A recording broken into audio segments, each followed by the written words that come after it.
नमस्कार। दूरदर्शन मध्य प्रदेश के हमारे इस खास साप्ताहिक बुलेटिन मध्य प्रदेश साप्ताहिकी में आपका स्वागत है। मैं हूं संजय। हमारे इस खास बुलेटिन में हम सप्ताह भर की प्रमुख खबरों से आपको रूबरू कराते हैं। इसी कड़ी में आज सबसे पहले बात होगी जीएसटी सुधारों की, जिसकी सभी लोग सराहना कर रहे हैं। वहीं बात होगी राज्य कैबिनेट के अहम निर्णयों की। इसके साथ ही बात करेंगे हमारे खास सेगमेंट खबर संक्षेप के तहत सप्ताह भर की विभिन्न सामाजिक, धार्मिक और सांस्कृतिक खबरों से भी आपको कराएंगे रूबरू। तो शुरू करते हैं आज का मध्य प्रदेश साप्ताहिकी का ये खास अंक। वित्त मंत्री निर्मला सीतारमण ने जीएसटी परिषद की 56वीं बैठक के बाद प्रेस कॉन्फ्रेंस में घोषणा की कि अब तक लागू 4 जीएसटी स्लैब को घटाकर केवल 2 स्लैब कर दिया गया है। नए ढांचे के तहत 5% और 18% की दरें लागू होंगी। परिषद के इस फैसले से आम जनता को सीधे लाभ मिलेगा। वित्त मंत्री ने बताया कि नए नियम 22 सितंबर 2025 से लागू होंगे। देखिए रिपोर्ट। जीएसटी काउंसिल ने बुधवार को बड़े बदलावों की घोषणा कर राज्य सरकारों से लेकर मध्यम वर्ग और बिजनेस क्लास तक की आशाओं को पूरा करने का काम किया है। जीएसटी परिषद ने त्योहारी सीजन पर नए जीएसटी स्लैब को लागू करने की तैयारी पूरी कर ली है। परिषद का फैसला जरूरतमंदों, किसानों और मध्यम वर्ग के लिए राहत की नई रोशनी लेकर आया है। नई दरों के लागू होने के बाद रोजमर्रा की जरूरत के सामान सस्ते हो जाएंगे और मध्यम वर्ग का जीवन आसान होगा। बिजनेस की लागत और ऑपरेशनल कॉस्ट में कमी आएगी, साथ ही कर संबंधी उलझनें भी कम होंगी। भाजपा ने जीएसटी रिफॉर्म के प्रति केंद्र सरकार का आभार जताया है। हम सबके जिंदगी में ईज ऑफ लिविंग, टूथपेस्ट, साबुन, तेल से लेकर गाड़ी, मोटर इत्यादि तक, टीवी, फ्रिज से लेकर पेंसिल, इरेजर, ज्योमेट्री बॉक्स, बच्चों के नोटबुक, ये सारी चीजें, एक है ना थोड़ा है थोड़े की जरूरत है, ये हमारी आम जिंदगी को बदलता है। 22 सितंबर से लागू होने वाले जीएसटी रिफॉर्म से न केवल देश में आम आदमी के बजट में वृद्धि होगी, साथ ही उद्योगों को भी लाभ होगा, जो विकसित भारत के निर्माण का मार्ग प्रशस्त करेगा। इस प्रकार के रिफॉर्म्स के कारण कॉम्प्लायंस को और सरलीकरण किया गया है। यह सबसे देश में अर्थनैतिक तेजी आएगी, सर्कुलर इकोनॉमी को जोर मिलेगी, लोगों की जेब में ज़्यादा पैसा आएगी, लोगों की जेब में ज़्यादा पैसा बचने से आने से वो खर्चा करेंगे, फिर उत्पादन बढ़ेगी, देश में रोजगार और ज़्यादा बनेगा, देश की अर्थनीति विकेंद्रीकरण होगा। हमारे मध्यम वर्गीय परिवारों के जीवन में काम में आने वाली प्राय हर चीज, चाहे खाने से संबंधित हो, चाहे पहनने से संबंधित हो, चाहे बच्चों की पढ़ाई से संबंधित हो, चाहे घर में टीवी, स्कूटर से संबंधित हो, चाहे घर में वॉशिंग मशीन से संबंधित हो, हर चीज पर जीएसटी की दरें एक बड़ी मात्रा में कम की गई है। माननीय प्रधानमंत्री जी को धन्यवाद देता हूं कि इतना बड़ा रिफॉर्म, लेकिन कांग्रेस पार्टी के और यूपीए सरकार कालखंड में विशेषता भरोसा नहीं था प्रदेश सरकारों का। They did not have confidence, क्योंकि उन्होंने जो सीएसटी में, सेंट्रल सेल्स टैक्स में जो भरोसा दिया था, वो भी उन्होंने वादा जो किया था वो निभाया नहीं था। तो इसलिए they are opposing, but prime minister took everybody into confidence, a constitutional amendment लाके जीएसटी लाया। जीएसटी सुधार के साथ सरकार ने फेस्टिव सीजन में आम आदमी के हाथ में ज्यादा पैसा देकर उन्हें एक बड़ा तोहफा दिया है। वहीं हेल्थ सेक्टर के लिए जीएसटी सुधार एक बड़ा बदलाव लेकर आएगा, जिसका सीधा लाभ आम आदमी को मिलेगा। Yesterday's announcements are game changing and will play a very important role in the months and years to come in our journey towards Viksit Bharat 2047. We will all ensure that we will buy Indian-made products made by the sweat and toil of our Indian brothers and sisters, made on the soil of India. Swadeshi goods we will encourage We will promote generating more domestic demand. बदलते वैश्विक परिवेश और अनिश्चित आर्थिक परिस्थितियों में दुनिया में किसी भी देश की मजबूती का पहला आधार उसकी घरेलू मांग और खपत है। ऐसे में जीएसटी दरों में बड़ा बदलाव देश की अर्थव्यवस्था के लिए ऐतिहासिक साबित होने वाला है।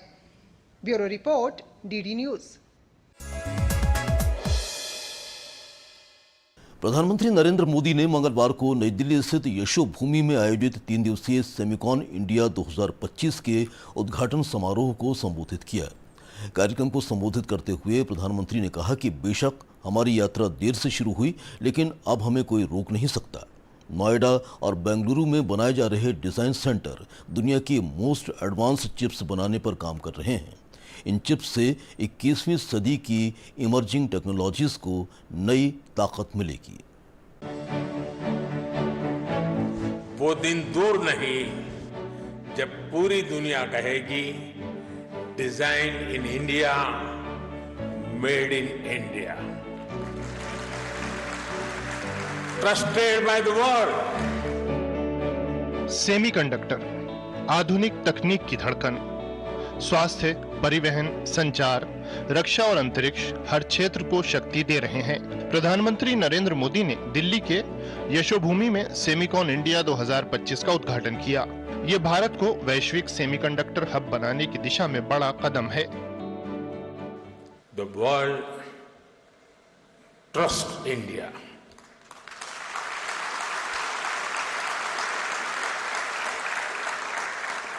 The world believes in India, and the world is ready to build the semiconductor future with India.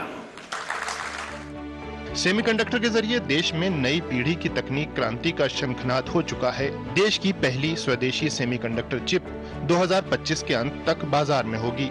सरकार इस क्षेत्र के विकास के लिए मिशन मोड में काम कर रही है। भारत ने 7.8% की ग्रोथ हासिल करके दिखाई है। ग्रोथ की यही दिशा है तो भारत को थर्ड लार्जेस्ट इकोनॉमी बनाने की तरफ तेजी से बढ़ना पक्का हो चुका है। देश भर में 6 सेमीकंडक्टर इकाइयां बन रही हैं और 4 और इकाइयों को स्वीकृति मिल चुकी है। इस पर अब तक कुल निवेश 1,60,000 करोड़ रुपए से ज्यादा का हुआ है। आज सेमीकंडक्टर्स का ग्लोबल मार्केट $600 बिलियन तक पहुंच रहा है और अगले कुछ साल में ये $1 ट्रिलियन को भी पार कर जाएगा। और मुझे विश्वास है भारत जिस तेजी से सेमीकंडक्टर सेक्टर में आगे बढ़ रहा है, इस 1 ट्रिलियन मार्केट शेयर में एक अहम हिस्सा भारत का रहने वाला है। प्रधानमंत्री मोदी के इस विजन का उद्योग जगत ने भी समर्थन किया। सेलेस्टा कैपिटल ने डीप टेक अलायंस का ऐलान किया। वहीं सरकार की डिजाइन लिंक्ड इंसेंटिव योजना स्टार्टअप्स को चिप डिजाइन के लिए प्रोत्साहित कर रही है। 20,000 से अधिक प्रतिभागियों, 48 देशों के 2,500 प्रतिनिधियों और 350 से ज्यादा प्रदर्शकों के साथ सेमिकॉन इंडिया 2025 वैश्विक सेमीकंडक्टर दौड़ में भारत के लिए बड़ी छलांग साबित हो रहा है। तापस भट्टाचार्य की रिपोर्ट, डीडी न्यूज।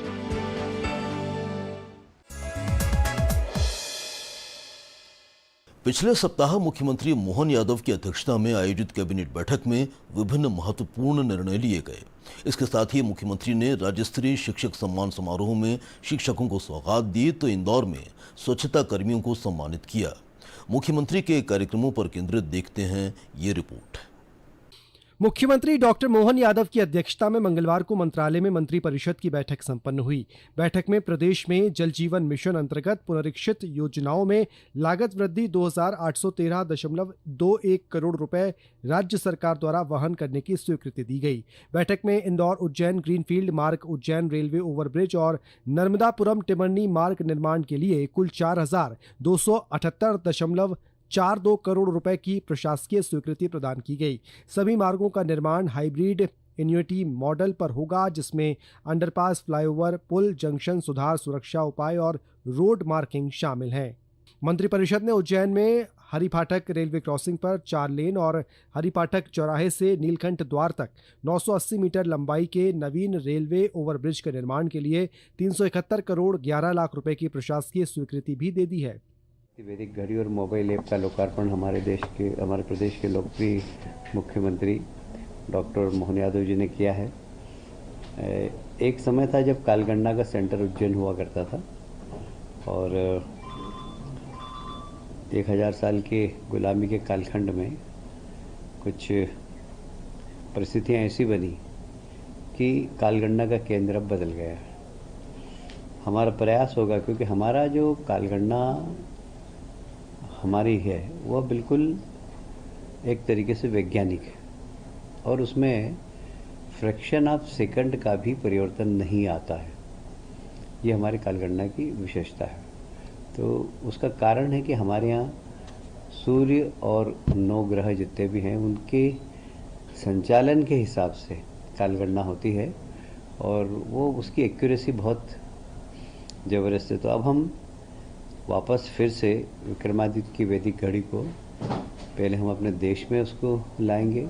उसका मोबाइल ऐप भी बन गया, आप लोग भी उस ऐप को डाउन कर सकते हैं और वर्तमान समय को और वैदिक समय के बीच में आप अंतर भी महसूस कर सकेंगे। उसमें हमारा पुराना कैलेंडर, पुराने वार, पुराने उपास, ये सब रहेंगे। तो एक बहुत बड़ा एक तरीके से इसमें रिसर्च हुआ है और एक बहुत बड़ी सौगात हम देश और दुनिया को देने जा रहे हैं। कैबिनेट बैठक को संबोधित करते हुए सीएम मोहन यादव ने प्रधानमंत्री नरेंद्र मोदी द्वारा मन की बात कार्यक्रम की 125वीं कड़ी में मध्य प्रदेश का 2 बार उल्लेख करने पर उनका आभार माना।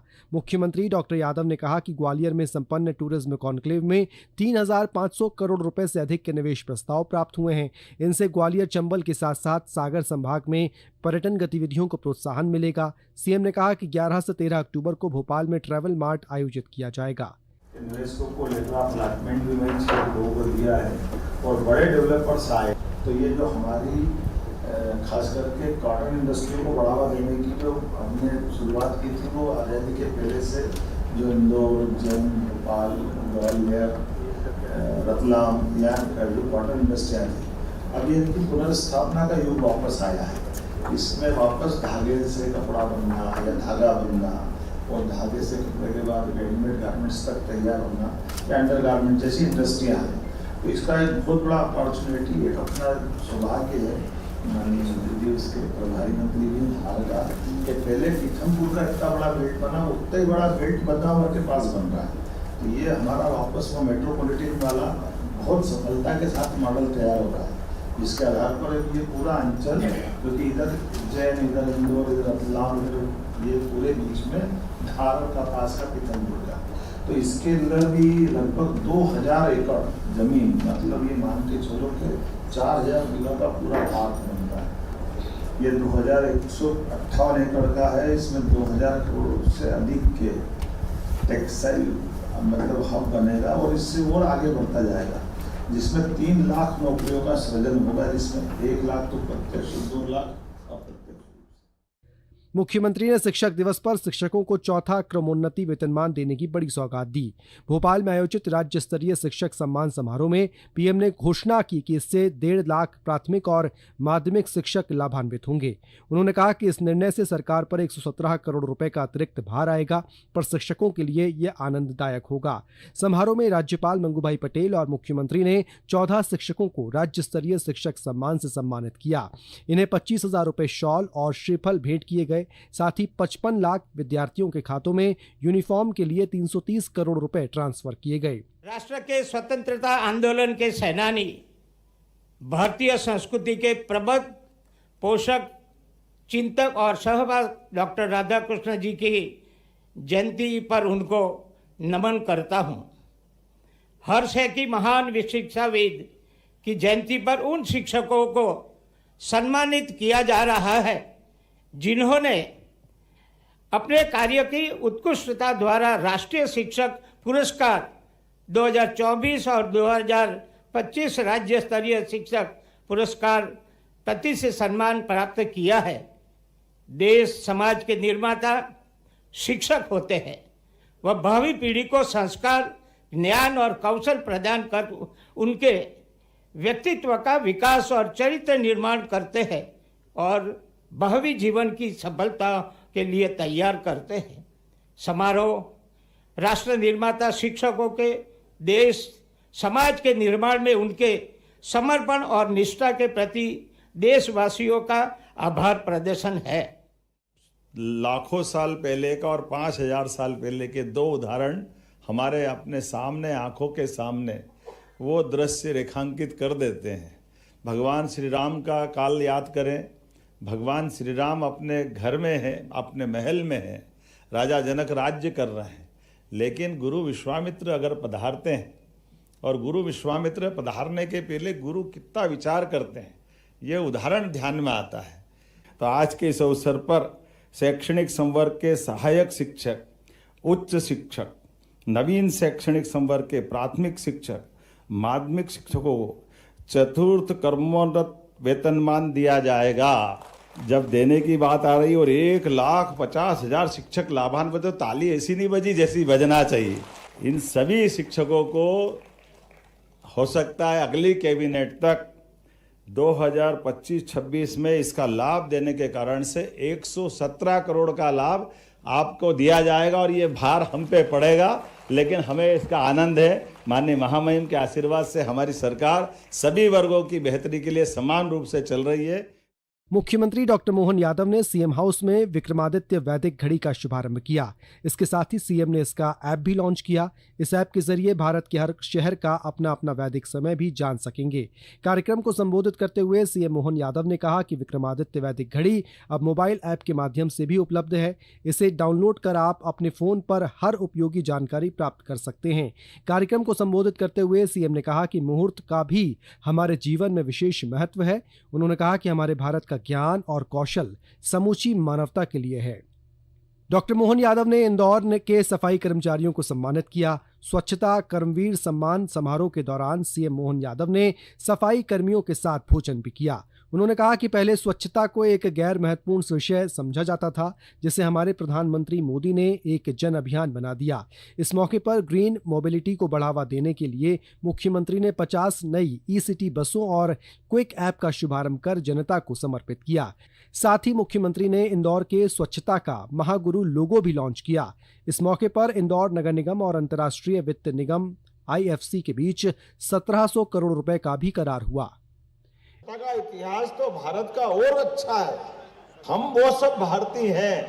अपने घर परिवार में माताएं बहनें, हमारे परिवार में तो रसोई में शाम को अगर खाना खा करके सबने अपनी निवृत्ति के साथ, ये हमारी रात के पहले माताएं बहनें जब तक एक एक बर्तन साफ नहीं कर ले, रसोई का सफाई पूरी नहीं कर दे, तब तक उनको चैन नहीं पड़ता और रात की नींद नहीं आती। माता बहनों को प्रणाम करता हूं और इस स्वच्छता की आदत को प्रणाम करता हूं।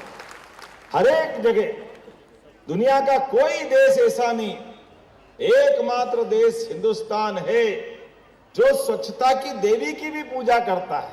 सिली सप्तमी वास्तव में वो देवी क्या है? अगर उनकी प्रतिमा देखोगे तो वो देवी स्वच्छता की ही देवी है, जो गधे पे सवार है, हाथ में झाड़ू है, हमारी देवी है। उसकी प्रतिमा वो जाने अनजाने हमारे यहाँ कई बार प्रतिमाओं के ढेर से समझ नहीं पाते, लेकिन शिला सप्तमी के माध्यम से उनकी अपनी जो प्रतिमा है वो स्वच्छता के आधार पर जानी जाती है। और केवल उनसे नहीं, स्वच्छता से समृद्धि आती है। तो शिली सप्तमी से लगा करके लक्ष्मी पूजन तक दोनों से हमारी स्वच्छता का संबंध जुड़ता है। तो बाप बड़ा ना भैया, सबसे बड़ा रुपया। महालक्ष्मी का भी आनंद बिना समृद्धि स्वच्छता से नहीं आ सकती। ये जब स्वच्छता की उस तरह की बात जोड़ते हैं तो हमारे संस्कार से भी आते हैं, देश की पुरातन सनातन रीति से भी आता है। और जब देश के प्रधानमंत्री ने इसका आह्वान किया कि ये स्वच्छता के बलबूते पर देश भर में हम एक स्वस्थ प्रतियोगिता कराएंगे, इसको इस तरह से लेंगे, अलग अलग पैरामीटर्स बनाए। मुझे मालूम है एक बार बनाए, फिर उसमें कुछ बदलाव करा, उसमें फिर तीसरी बार बदलाव करा। हमने कहा चाहे जो कर लाओ, इंदौर का दौर ऐसा हर बार सबसे श्रेष्ठ निकलेगा। ये इंदौर ने सिद्ध किया, ये मध्य प्रदेश ने सिद्ध किया। इंदौर के ब्रिलियंट कन्वेंशन सेंटर में एक राष्ट्र एक चुनाव विषय पर आयोजित विचार और परामर्श सम्मेलन में सीएम यादव ने सहभागिता की। मुख्यमंत्री ने कहा कि अब राजनीति नहीं बल्कि राष्ट्र नीति अपनाने की आवश्यकता है। उन्होंने स्पष्ट किया कि अलग अलग राज्यों और केंद्र में अलग अलग समय पर होने वाले चुनावों से देश का अनावश्यक समय और धन खर्च होता है, जिससे विकास कार्य प्रभावित होते हैं। डॉक्टर यादव ने जोर दिया कि यदि पूरा देश एक साथ चुनाव की दिशा में आगे बढ़ेगा तो संसाधनों की बचत होगी और राष्ट्र की प्रगति को नई गति मिलेगी। Bureau report, TD news, Bhopal. पिछले सप्ताह fit India Sunday on cycle अभियान के तहत देश के अलग अलग शहरों में स्वास्थ्य और फिटनेस को लेकर खास आयोजन किए गए। मध्य प्रदेश के अलग अलग शहरों में भी इस अवसर पर विशेष कार्यक्रमों का आयोजन किया गया। आइए देखते हैं ये report. Fit India Sunday on cycle अभियान के तहत रविवार को देश के अलग अलग शहरों में स्वास्थ्य और फिटनेस को लेकर खास आयोजन किए गए। इन कार्यक्रमों में स्थानीय प्रशासन, पुलिस बल और नामचीन एथलीट्स ने उत्साहपूर्वक भाग लिया। धार जिले में खेलो इंडिया योजना के तहत संडे ऑन साइकिल कार्यक्रम का आयोजन भारतीय खेल प्राधिकरण परिसर से किया गया। केंद्रीय महिला एवं बाल विकास राज्य मंत्री सावित्री ठाकुर और विधायक नीना वर्मा ने साइकिल रैली को हरी झंडी दिखाकर रवाना किया। लगभग 5 किलोमीटर लंबी इस रैली में विद्यालयों के खिलाड़ी, कोच और अधिकारी शामिल हुए। मंत्री ने प्रतिभागियों को फिट इंडिया मिशन की शपथ दिलाई और कहा कि फिटनेस का डोज आधा घंटा रोज अपनाकर स्वास्थ्य और पर्यावरण दोनों को बेहतर बनाया जा सकता है। फिट इंडिया का एक संदेश हमारे पूरे देश में, ताकि रोज इंसान को आधे घंटे अपने जीवन के लिए, ताकि फिट हम रहे, हमारे जीवन में स्वस्थ रहे और खुशहाल रहे, लोग खुद अपने आप को फिट रखें और स्वस्थ रखें। इसलिए रोज हम योगा करें। और साइकिल जैसे पहले प्रचलन में चलाया करते थे लोग, आजकल बंद हो गई है।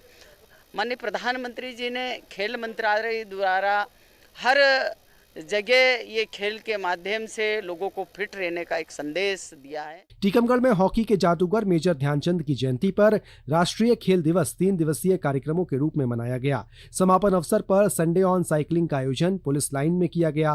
कार्यक्रम में केंद्रीय सामाजिक न्याय और अधिकारिता मंत्री डॉक्टर वीरेंद्र कुमार, कलेक्टर विवेक क्षोत्रिय और पुलिस अधीक्षक मनोहर सिंह मंडलोई मुख्य रूप से मौजूद रहे। मंत्री ने प्रतिभागियों से परिचय प्राप्त कर रैली को हरी झंडी दिखाकर रवाना किया। रैली शहर के प्रमुख मार्गों से होती हुई पुलिस लाइन में समाप्त हुई। इस दौरान अधिकारियों ने बच्चों संग साइकिलिंग कर शहरवासियों को फिट इंडिया मूवमेंट का संदेश दिया। इस तरह के खेलों की विधाओं का जब आयोजन किया जाता है तो जहां आपसी संवाद, सामाजिक समरसता का संदेश जाता है, वहीं देश के प्रधानमंत्री आदरणीय नरेंद्र मोदी जो कहते हैं खेलेगा इंडिया तो बढ़ेगा इंडिया, फिट इंडिया मूवमेंट को भी बढ़ाने की दृष्टि से ऐसे कदम जो है ना बहुत सहायक सिद्ध होते हैं। और आदरणीय प्रधानमंत्री नरेंद्र मोदी जी के द्वारा जब आत्मनिर्भर भारत की बात की जाती है, तो विकसित भारत की बात की जाती है, तो हमारा देश खेलों के क्षेत्र में भी आत्मनिर्भर बने, हमारे खिलाड़ी आत्मनिर्भर गौरव के साथ में, स्वाभिमान के साथ में गांव की माटी से, कस्बों की माटी से, शहरों की माटी से निकलकर उनको इस तरह की खेल विधाओं के माध्यम से जहां आगे बढ़ने का अवसर प्राप्त होता है। स्वस्थ जीवन शैली और पर्यावरण संरक्षण के संदेश को बढ़ावा देने के लिए रविवार को छिंदवाड़ा में साइकिल ऑन संडे कार्यक्रम के अंतर्गत साइकिल रैली का आयोजन हुआ। ये रैली स्थानीय पुलिस लाइन से शुरू होकर ELC चौक, कलेक्ट्रेट के सामने सत्कार चौक होते हुए वापस पुलिस लाइन में समाप्त हुई। Bureau report, DD news, Bhopal. पिछले सप्ताह मध्य प्रदेश में विविध सामाजिक, धार्मिक और सांस्कृतिक कार्यक्रम आयोजित किए गए। भारत रत्न सचिन तेंदुलकर ने जहां महेश्वर के सौंदर्य का दीदार किया, तो वहीं कान्हा टाइगर रिजर्व में हाथियों की खातिरदारी की गई।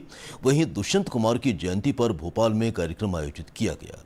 प्रदेश की विविध गतिविधियों पर केंद्रित देखते हैं हमारी ये report. Mahaaryaman Scindia Madhya Pradesh cricket association के नए चेयरमैन होंगे। MPCA के चुनाव इस बार निर्विरोध संपन्न हुए। MPCA की वार्षिक साधारण सभा में महाआर्यमन सिंधिया को निर्विरोध अध्यक्ष चुना गया। वहीं उपाध्यक्ष पद सहित कार्यकारिणी और अन्य पदों पर भी निर्विरोध चुनाव संपन्न हो गए। इंदौर के होलकर स्टेडियम में आयोजित किए गए MPCA की वार्षिक साधारण सभा के दौरान वर्ष भर का लेखा जोखा प्रस्तुत किया गया। पूर्व भारतीय क्रिकेटर भारत रत्न सचिन तेंदुलकर खरगोन के महेश्वर पहुंचे। सचिन ने यहां किला परिसर स्थित रीवा सोसाइटी पहुंचकर महेश्वरी साड़ी को बुनते हुए देखा। इस दौरान उन्होंने महेश्वरी साड़ी बनाने वाले बुनकरों से चर्चा की और इस साड़ी की जमकर तारीफ की।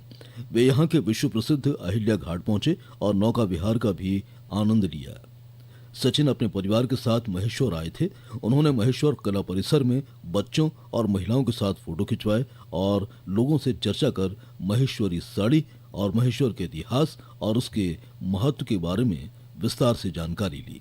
मध्य प्रदेश विधानसभा के सेंट्रल हॉल में स्वतंत्रता संग्राम सेनानी और पूर्व विधानसभा अध्यक्ष पंडित रामकिशोर शुक्ल की जयंती के अवसर पर पुष्पांजलि कार्यक्रम का आयोजन किया गया।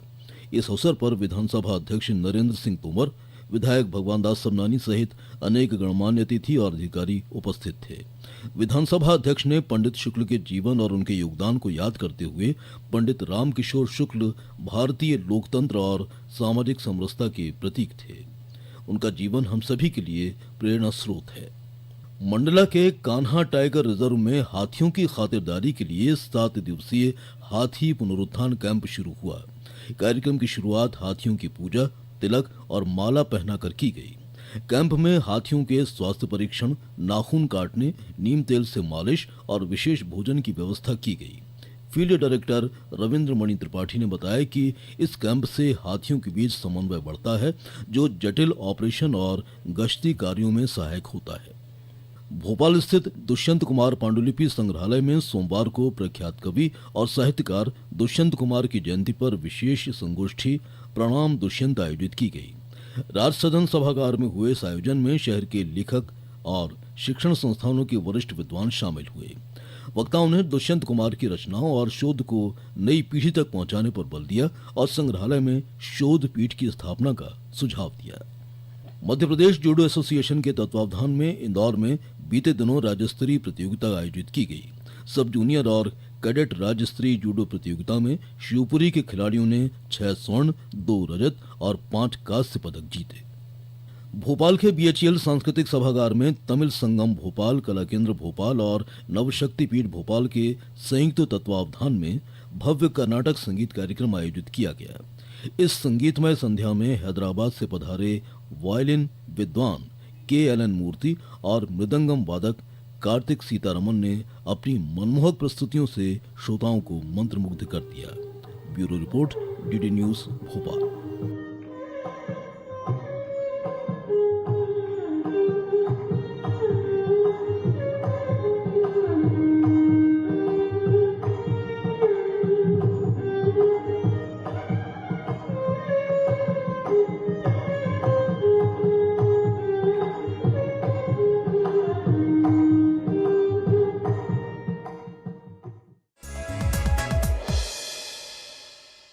तो मध्य प्रदेश साप्ताहिकी के इस खास बुलेटिन में बस इतना ही। अगले सप्ताह फिर नई खबरों के साथ आपसे मुखातिब होंगे। दीजिए इजाजत। नमस्कार।